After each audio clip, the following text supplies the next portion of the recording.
When children rise, their families rise with them, even when those families have been broken by loss. Al Ehsan Orphanage, dreams are not just protected, they are nurtured, guided, and fulfilled. Masooma Akhtar ranked 107th in all of Bangladesh. Nargis Akhtar ranked an incredible 24th nationwide.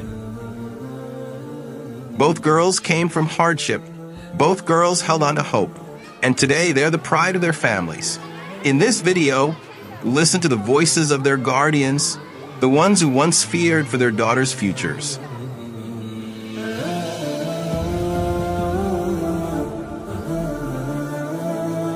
আসসালামু আলাইকুম। আমার বাড়ি কিশোরগঞ্জ।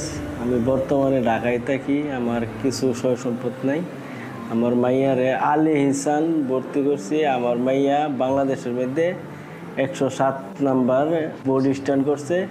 এই জন্য আমি সবার কাছে দোয়া চাই, আমার মেয়ের জন্য সবাই দোয়া করবেন। আসসালামু আলাইকুম।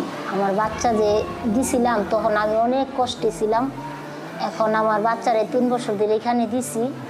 আমার বাচ্চা সারা বাংলাদেশে 24তম বোর্ড স্ট্যান্ড করছে। আমি এখন অনেকটা খুশিতে, আমার অনেকটা আনন্দ লাগতেছে। তবে যাদের জন্য আমার মেয়ে এই বোর্ড স্ট্যান্ডটা করছে তাদেরকে আমি কৃতজ্ঞতা জানাই। তাদের আল্লাহ ভালো রাখুক, আগামীতে যেন আমার মেয়ে আরও ভালো রেজাল্ট করে। আমি অনেকটা ভালো আছি, অনেকটা সাহায্যও পাইছি এই জায়গা থেকে। সবার কাছে দোয়া চাই আল্লাহ। They lost so much, but today they're shining again. Let us keep standing beside girls like Masooma and Nargis. Your support turns orphaned children into tomorrow's leaders.